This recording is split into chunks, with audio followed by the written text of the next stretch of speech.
میں ایک کتاب ہوں اور اپنے ماضی کو یاد کر کر بہت خوش ہوتی ہوں کہ کیا زمانہ تھا جب ہمیں ہاتھوں ہاتھ لیا جاتا تھا، ہمیں دلچسپی کی کہانیاں سناتی تھی، دین کی باتیں بتاتی، سائنسی معلومات سے آگاہ کرتی، اچھی شاعری سناتی، میں نے ماضی میں لے جاتی اور مستقبل میں پہنچا دیتی۔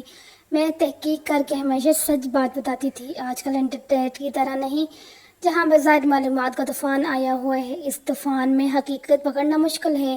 پہلے ہر محلے میں ایک لائبریری ہوا کرتی تھی، آنکھوں کو خراب کرنے والا انٹرنیٹ نہیں تھا، اس لیے بچوں اور نوجوانوں کی بنائی اچھی تھی اور ان میں ادبی ذوق بھی تھا۔ ٹچ موبائل نے تو نئی نسل سے راتوں کی نیند اور دن کا سکون چھین لیا ہے۔ آج وقت کی اہمیت کا اندازہ نہیں رہا، نہ کسی کو اپنے نقصان کا ہوش ہے۔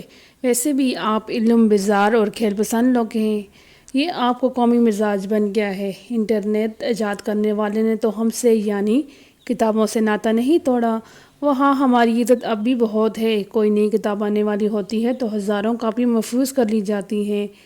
کتاب مقبول ہو تو قلم کار مالا مال ہو جاتا ہے۔ ہیری پوٹر کی مصنف ناول لکھنے سے پہلے وہ ایک مفلس عورت تھی، یعنی کہ ایک بہت غریب عورت تھی۔ اس کا ناول اتنی تعداد میں فروخت ہوا کہ وہ مالدار ہو گئی۔ دوسری طرف وہ نیٹ کے نقصانات سے بھی واقف ہیں۔ انہوں نے دفتری کاموں کے علاوہ اپنے ہاں اس کا استعمال بہت محدود کر دیا ہے، خاص طور پر بچوں کی صحت کی خاطر اس کا استعمال کا دورانیہ بہت کم کر دیا ہے، کیونکہ وہ قومیں باشعور ہیں۔ وہ صرف ضرورت کے وقت ہی انٹرنیٹ استعمال کرتی ہیں۔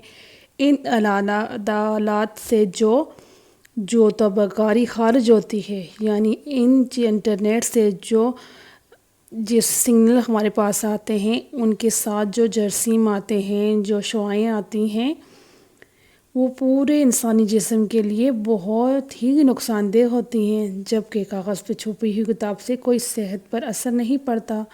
لہٰذا اپنے پاؤں پہ کلہاڑی نہ ماریں اور ہمیں پڑھیں، یعنی کہ کتابوں کو پڑھیں اور روحانی سکون حاصل کیجیے۔ ہم ہی وہ کتابیں ہیں جنہوں نے آج دنیا کو ترقی یافتہ بنایا۔ ہمارے قریب آئیں، ہم ہی آپ کے سچے دوست ہیں۔